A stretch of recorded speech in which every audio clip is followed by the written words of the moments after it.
morning, everybody. It's so lovely to see everyone that's in this beautiful Friday morning. I mean, I think it's beautiful. It's kind of gloomy, but I actually prefer it to the really hot weather.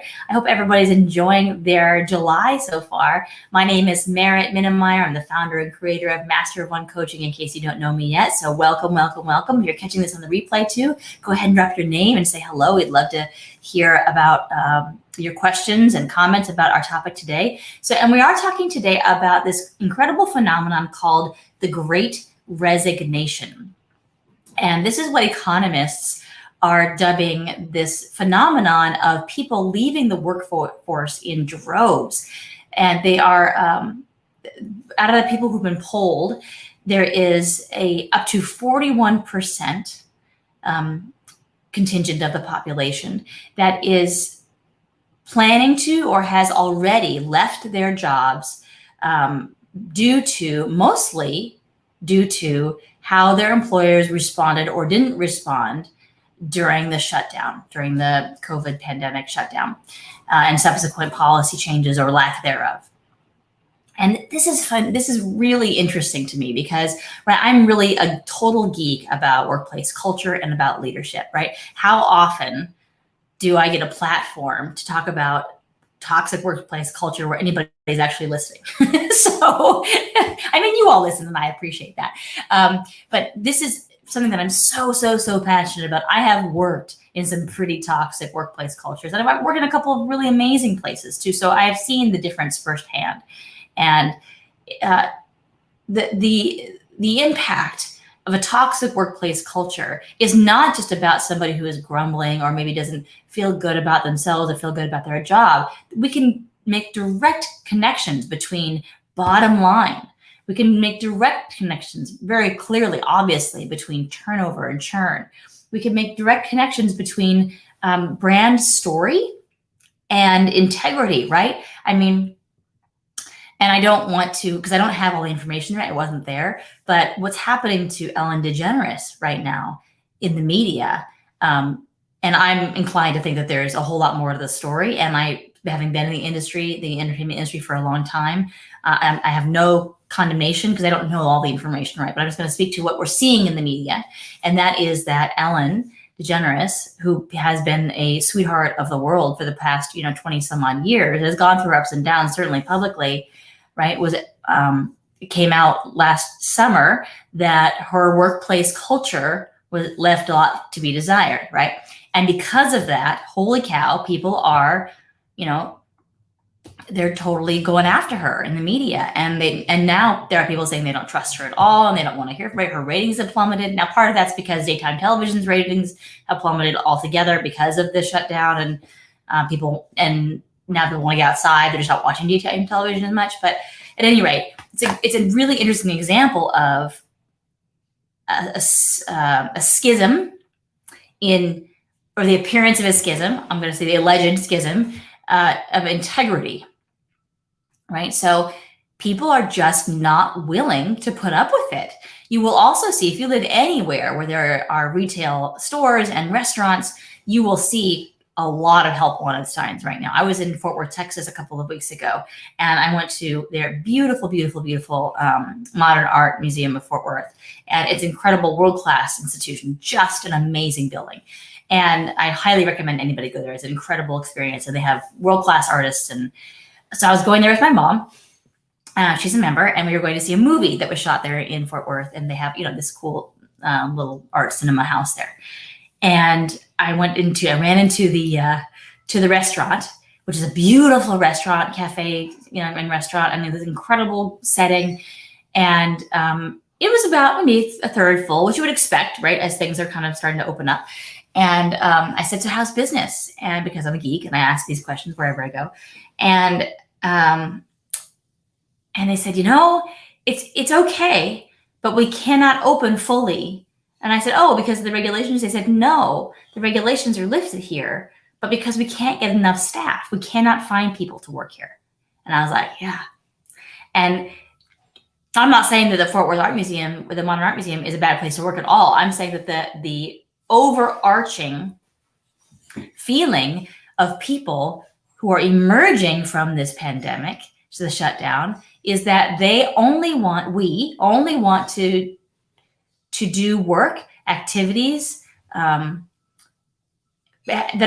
are purpose driven, that feel aligned with our values. Now, of course, this is in some ways music to my ears, because this is what I shout about all day long. Live on your purpose, work on your purpose, contribute from your purpose. This is what, and because when we do that, not only are we more fulfilled, but the world is elevated, right? So this is not, sorry, business owners who are having struggles with this, but this is not all a bad thing, in my view, right? From my perspective. The reason is that this is challenging, and it's particularly in the US, I think, right now, but there was also an article about this in the BBC. I was talking about this is happening in Europe as well. And if you want to look this up, by the way, you can look at Axios, all the NBC channels, BBC. I mean, just Google it, The Great Resignation. You'll find all kinds of information about it. New York Times, Boston Globe, I think, had an article on it.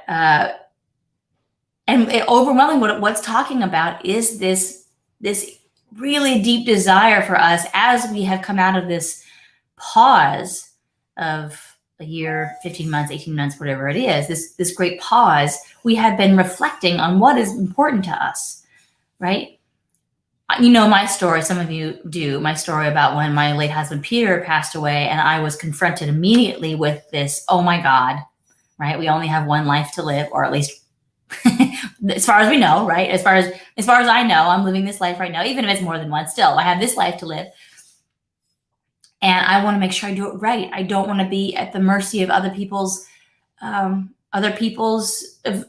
priorities, or I want to work on my mission, not on somebody else's. Yeah. And it doesn't mean that other people can't be attracted into somebody else's mission and work towards that. That's great too. It doesn't mean that everybody has to have their own singular mission.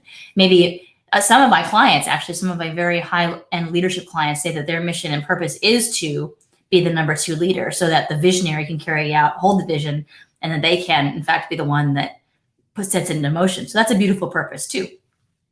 I'm sorry if I'm doing a little bit of this. I'm trying not to get the monitor to reflect in my eyeglasses here. At any rate, so what do you guys think about this? I'm so curious to find out, and I want to see if I can see your comments here. I should be able to, but I would love to find out what you're seeing out there. What are the comments of and questions you have about this great resignation? What are you seeing out there in the world? Are you experiencing the same feeling of, I don't want to go back to the job that I had, because it, whether it's toxic or not, meaning that they didn't take care of their employees, they didn't adjust. I actually had one client yesterday who is not a founder, but he is on the founding team of a very high-end, elite, and highly specialized consultant firm. He often refers to himself and his staff as unicorns, not because he thinks that they're, all that, but because they're so specialized, because it's just really, really hard to find people who have their specialized skills. And he is saying, you know what? I'm hearing my boss, he's deviating from our initial values here. And I'm thinking it might be time for me to go. And this is a guy who makes a great salary, right? And he's doing what he loves in a lot of respects, but he feels that he can feel his internal demand signal go, nope, it's not what I'm meant to be. I'm meant to do something else. And I find it so fascinating that we're starting to listen to that as a collective, that our internal demand signals, our gut checks, our North Star, however you want to put that, our intuition, we are starting to really collectively pay closer attention to that. And I am, of course, all Twitter about this. I just find this completely delightful and wonderful, because think about the opportunities that are available here. What is possible for you if you had your slate wiped clean and said, but I can start over again? Because guess what? You did. We all did. And whether you experienced great loss, great hardship during the shutdown, or whether you had the privilege and the luxury of being able to take a pause and take a breath and, or somewhere in between, or all of those things, we all spent a lot of time with ourselves, right? In this past time frame. And so what did you learn? I would love to hear. Send it out to the comments if you want to. Well, I would love to hear what you learned. And I'm just going to check Facebook here to see if I can see anything, because I don't see any comments coming up. But that's okay. If you're feeling shy, carry out whole division. If you're feeling shy today, that's okay too. I just wanted to make sure that I wasn't missing anything if I saw some comments out here. All right, so I'm going to actually look to some of the more specifics here of this phenomenon, because I just think it's so interesting. So I'm looking right now at this article from the BBC. And they're talking about, I had one other question actually about this that somebody asked me recently was, oh, well, is it because so many people are on the dole right now, right? They're getting government help. They're through PPP or through, unemployment or whatever. And that is not what the research is showing at all. I mean, certainly that has allowed for us to take a collective inhale and exhale for many of us. That has facilitated the process of reflection, but that is not the reason that people are not returning to work.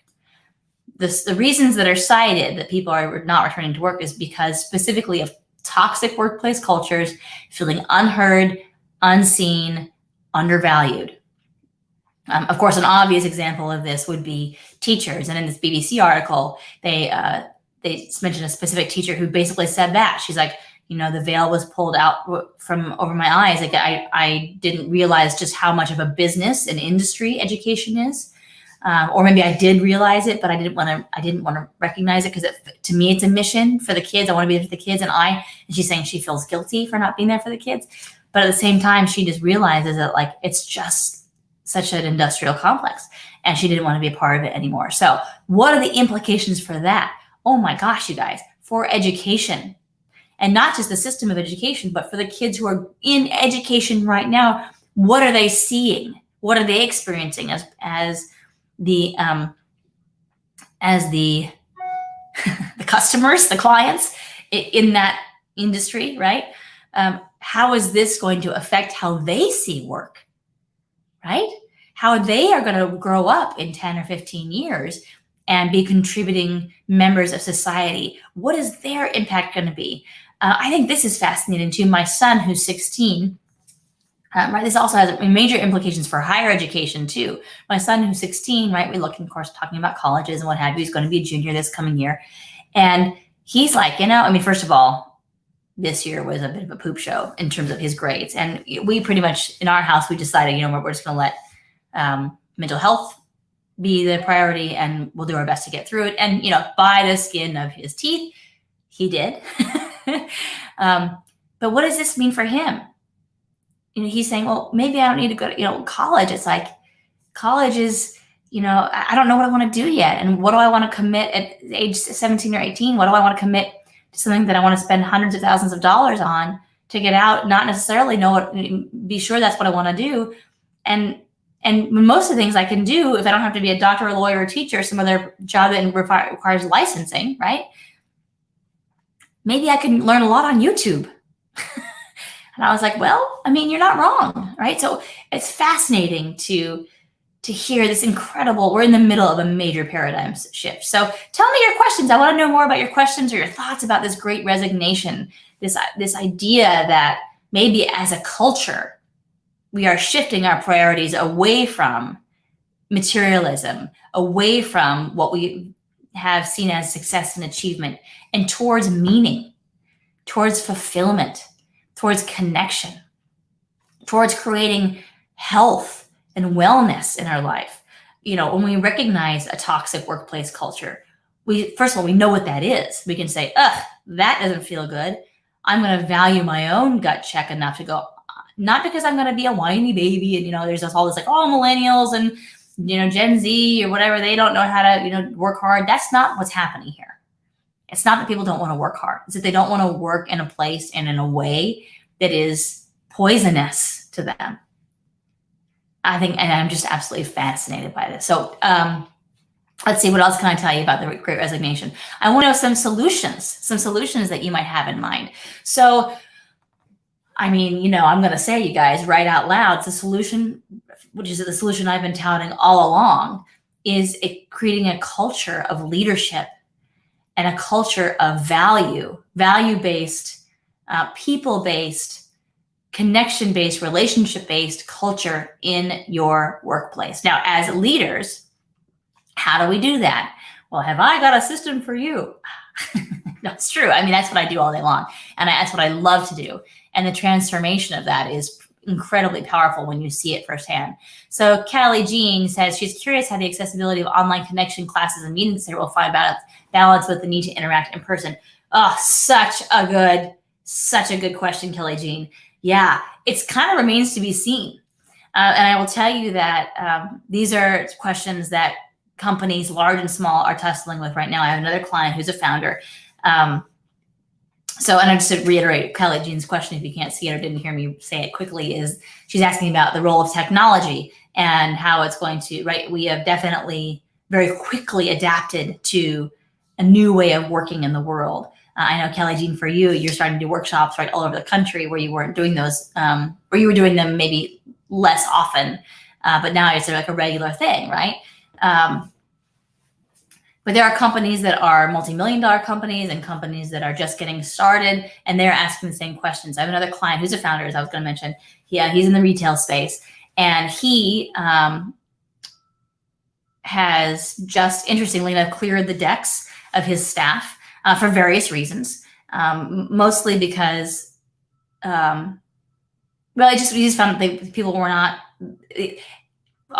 Without giving away too much or getting into the details of it too much, I will tell you this, that he kind of provided a life raft for a few people when they lost their jobs because their industry totally shut down. And that was great. And then it gets come to the point now where they weren't really connecting to the work, and they just wasn't really where they wanted to be. So the industry is coming back alive, and they really decided that they wanted to go back and do that thing, which is great. And so it served a good purpose, and they've decided to part ways. So now he's back to a skeleton crew, and he's looking at hiring somebody, and he really wants to find the best person for the job. And the person he's hiring is, or hopefully hiring, is in Florida. Now, this is an amazing thing, right? I mean, who would have thought that a year or two ago would you say, oh yeah, I have this amazing hire, she's perfect for the job, and she's going to be completely remote. And I think actually my whole office is going to be completely remote. So how are we going to do that? So we're talking about different strategies around technology. How do we use Slack and Zoom? And there's an app that I use a lot called Voxer, which kind of serves like a walkie-talkie, and different meeting platforms that are different than Zoom. And I have another, you may have seen a couple weeks ago when I had Alicia and Lucia, who are the co-sister CEOs of Lace Photo Media. They talk about they work remotely from each other, and sometimes they leave their phone on all day long for 8 hours just so they can talk to each other. So it's so interesting so it remains to be seen in some ways, Kelly Jean. And the need to interact in person too, right? We do need to interact in person. So another part of the conversation that I was having with my client yesterday is, do we build a cadence of quarterly retreats?